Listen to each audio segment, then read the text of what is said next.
We've been talking about side chains on amino acids, and we want to take a quick look at how pH changes can impact those side chains. So you want to make sure you can identify your side chains, and specifically the polar acidic and polar basic side chains are the ones we're going to look at here. So our task is outlined for us here.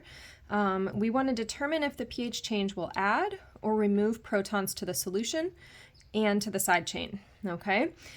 So we want to think about what's happening in the solution, and we want to think about what's happening to the side chain, okay? So first we're going to look at, on this side of the page, these polar acidic side chains, and so that would be these functional groups here.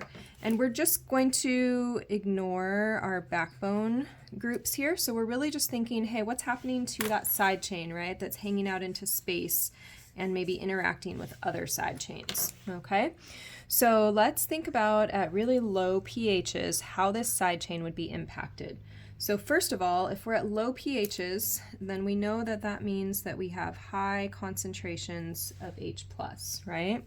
And so that gives us the mindset of we are adding H+ to the side chain that I see here. And so therefore, on my side chain, I would say that what happens is my side chain is going to be protonated. Remember, we saw those terms before. And so if I've got my protein and I've got this CH2 COO hanging off, I'm going to add protons.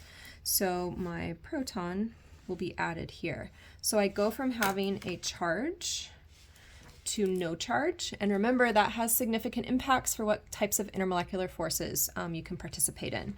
So you can try this one yourself, okay? Now at very high pHs, so now we're thinking, okay, this is basic, right?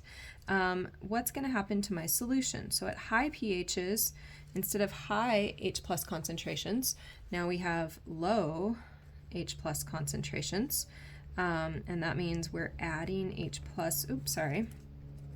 we're removing H+ from the solution. And so if we think about the side chain, we're going to see, are there any H+s ready to be removed? And the answer is no, it's already deprotonated, right? So I have this polar acid side chain, and I'm not going to see any change in it because I can't deprotonate it further, okay? So again, I've left you another one to try out here.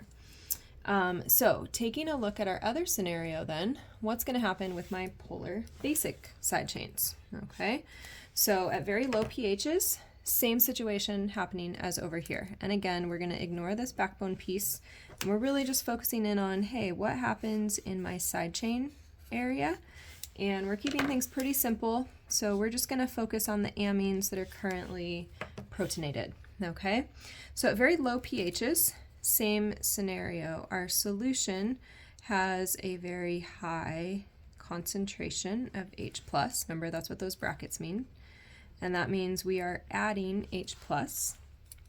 So if I focus just on the blue areas here, and amino acids can get more complex, but we're going to look just here, I already have protons, so I can't protonate any further. So I'm going to say that we see no change here. Okay, now over here where I have another amine, we would have to take a second look at that, but I'm not going to make that complex. We're just going to say, hey, as I look at this first side chain, CH2, CH2, CH2, CH2, and H3+, nothing has changed, okay?